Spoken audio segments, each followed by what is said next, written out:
America ने दक्षिण Korea से हटाए डिफेंस सिस्टम। दक्षिण कोरिया के थाड और पैट्रियट वापस मांगे। चीन के सहयोगियों को ट्रंप ने अकेला छोड़ा। ईरान के साथ जंग में फंसा अमेरिका। ईरान से जंग में उलझना अमेरिका को भारी पड़ गया है। पहले से ही दावे किए जा रहे थे कि अमेरिका लंबी जंग नहीं लड़ पाएगा और ऐसा होता दिखने भी लगा है। ईरान के पलटवार ने अमेरिका को बैकफुट पर धकेल दिया है। उसके सैनिकों की जान तो जा ही रही है, साथ ही ईरान की मिसाइलों को भी अमेरिका रोक नहीं पा रहा है। सऊदी में अमेरिका के दूतावास पर ईरान ने हमला किया। कुवैत का दूतावास उसे बंद करना पड़ा है। ईरान जहां चाहे वहां मिसाइल मार रहा है। वहीं अमेरिका का डिफेंस सिस्टम हाफने लगा है। अब अमेरिका ने अपने उन सहयोगी देशों से डिफेंस सिस्टम मिडिल ईस्ट भेजने को कह दिया है जो पहले से ही संकट में खड़े हैं। वहीं अमेरिका के सैन्य अधिकारियों ने भी ये बात कबूल कर ली है कि जितना मुश्किल इस जंग को समझा गया था, ये जंग उससे भी ज्यादा मुश्किल दिखाई दे रही है। और अब दावा तो यहाँ तक किया जा रहा है कि जंग का रुख पलट गया है। ईरान के हमले तेज हो रहे हैं, वहीं अमेरिका दबाव में दिखाई दे रहा है। और आज इसी पर हम अपनी स्पेशल रिपोर्ट में करेंगे बात। नमस्कार, मैं आंचल।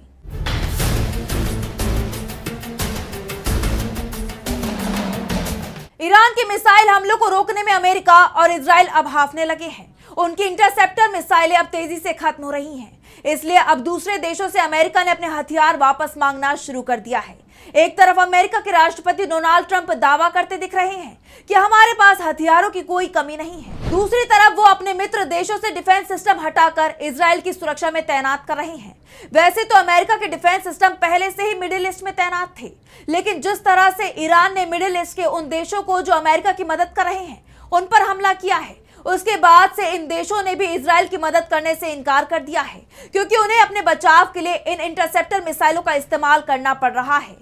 सऊदी के एक अधिकारी ने दावा किया है कि अमेरिका ने उनकी मिसाइलों को इजराइल को बचाने में लगा दिया है। इसे लेकर सऊदी में नाराजगी दिखाई दे रही है। दरअसल अमेरिका की चिंता का कारण यह है कि वो एक महीने में सिर्फ 55 से 60 इंटरसेप्टर मिसाइलें बना पाता है, जिसकी सप्लाई दुनिया भर में उसे अपने मित्र देशों को करनी पड़ती है। और ईरान के साथ जो जंग इस वक्त चल रही है उसमें रोज 100 से 150 इंटरसेप्टर का इस्तेमाल करना पड़ रहा है। यानी जितने इंटरसेप्टर वो एक महीने में बनाता है उससे 3 गुना ज्यादा का इस्तेमाल एक दिन में कर रहा है। और इसके चलते ही अब वो दूसरे देशों से अपने डिफेंस सिस्टम वापस मंगा रहा है। और इसकी शुरुआत दक्षिण कोरिया से हुई है। अमेरिका ने दक्षिण कोरिया में तैनात अपना पैट्रियट और थाड मिसाइल डिफेंस सिस्टम को मिडिल ईस्ट भेजने की तैयारी शुरू कर दी है। और ये ईरान की मिसाइलों को रोकने के लिए किया जा रहा है। अमेरिका का कहना है कि वो अपने मिसाइल डिफेंस सिस्टम ही हटा रहा है। जो एयर डिफेंस दक्षिण कोरिया ने उससे खरीदे थे वो दक्षिण कोरिया की सेना इस्तेमाल करेगी, लेकिन जो डिफेंस सिस्टम अमेरिका के सैनिक इस्तेमाल कर रहे थे जो दक्षिण कोरिया में तैनात हैं, उस डिफेंस सिस्टम को ही वो मिडिल ईस्ट की तरफ भेजने की योजना बना रहा है। बदले में दक्षिण कोरिया का जो मिसाइल डिफेंस सिस्टम चोंगयोंग-2 है उसे अमेरिकी सेना इस्तेमाल करेगी। वैसे ये कोई पहली बार नहीं है जब अमेरिका ने दक्षिण कोरिया से अपने डिफेंस सिस्टम को हटाया हो और मिडिल ईस्ट में तैनात किया हो। इससे पहले जब पिछले साल जून में इजराइल और ईरान के बीच जंग हुई थी, उस वक्त भी अमेरिका ने दक्षिण कोरिया से पैट्रियट बैटरियों को हटाकर मिडिल ईस्ट में भेज दिया था। बाद में जब जंग रुकी और सीजफायर हो गया तो फिर इसे वापस दक्षिण कोरिया भेज दिया गया था, लेकिन तब अमेरिका ने यह फैसला जंग के 7-8 दिन बाद लिया था। लेकिन इस बार जंग के 3 दिन होते ही उसे यह फैसला लेना पड़ा है, जिससे एक बात तो साफ है कि इस बार ईरान के हमले बेहद तीखे हैं, जिन्हें रोकने में अमेरिका को मुश्किलें आ रही हैं और उसका बड़ा नुकसान हो रहा है। अमेरिका की सेना ने इस बात को खुलकर कबूल भी कर लिया है। दरअसल अमेरिका ने पहली बार ये बात मान ली है कि ईरान से चल रही जंग उसके लिए बहुत बड़ी मुश्किल खड़ी करने वाली है। अमेरिकी सेना के जॉइंट चीफ ऑफ स्टाफ के चेयरमैन जनरल डेनियल केन ने यह बात खुलकर कबूल की है। केन ने जंग से पहले भी राष्ट्रपति ट्रंप से कहा था कि हम लोग ईरान के साथ अगर जंग शुरू करते हैं तो मुश्किल में फंस सकते हैं। और जो बात जंग से पहले जनरल केन ने कही थी वो सच होती दिखाई दे रही है। अमेरिकी रक्षा मंत्री पीट हेगसेथ के साथ एक प्रेस कॉन्फ्रेंस में जनरल केन ने कहा, ईरान से चल रही लड़ाई कोई रातों रात होने वाला ऑपरेशन नहीं है। इसे पूरा होने में अभी समय लगेगा। हमें और नुकसान होने की उम्मीद है और हमेशा की तरह हम अमेरिका के नुकसान को कम करने के लिए काम करेंगे। केन ने साफ कह दिया है कि हमें बड़ा नुकसान हो रहा है और हम इसे कम करने की कोशिश कर रहे हैं। जनरल केन ने कहा कि हमारा मिशन खुद को बचाना और अपने मित्रों को बचाव करना है। अपने क्षेत्रीय सहयोगियों के साथ मिलकर ईरान को अपनी सीमाओं के बाहर ताकत दिखाने से रोकना है और जरूरत पड़ने पर आगे की कार्रवाई के लिए तैयार रहना है। ईरान के खिलाफ अमेरिकी अभियान इस टारगेट सेट के खिलाफ महीनों और कुछ मामलों की सालों की प्लानिंग का नतीजा था, लेकिन जो नतीजे सोचे गए थे वो पूरे नहीं हुए हैं, क्योंकि अमेरिका और इजराइल को जंग में भारी नुकसान हो रहा है। अमेरिका ने खुद अपने 8 सैनिकों की जान चली जाने की बात कबूल की है। उसने ये भी माना है कि 18 सैनिक बेहद गंभीर रूप से घायल हैं, जबकि दूसरी तरफ ईरान ने दावा किया है कि उसने अमेरिका के 27 फाइटर प्लेन और 650 सैनिकों को मार गिराया है। अब किसके दावे सच हैं और किसके झूठ, ये जंग खत्म होने के बाद ही सामने आएगा, क्योंकि कोई भी देश नुकसान के सही आंकड़े नहीं देता है।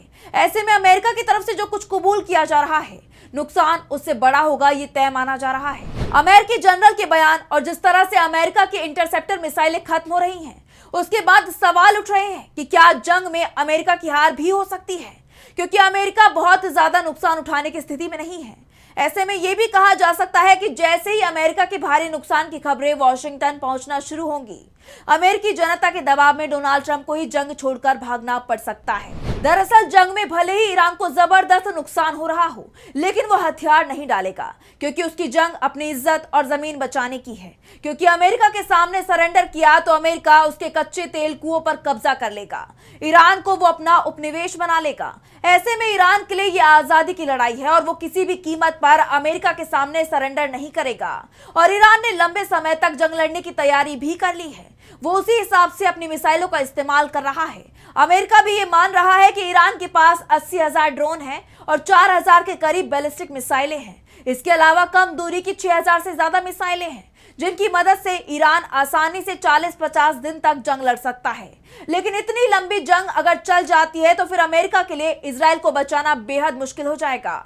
और इसी तरफ अमेरिका के आर्मी चीफ केन ने इशारा भी कर दिया है। डोनाल्ड ट्रंप जो पहले दावा कर रहे थे कि जंग कुछ घंटों में खत्म हो जाएगी, अब वो ये भी बात मानने लगे हैं कि जंग 1 महीने या फिर उससे भी ज्यादा चल सकती है। और अब ये भी सवाल उठ रहे हैं कि अगर 1 महीने बाद भी जंग खत्म होती नहीं दिखी, तो क्या अमेरिका को अपने सैनिक ईरान की जमीन पर भी भेजने होंगे?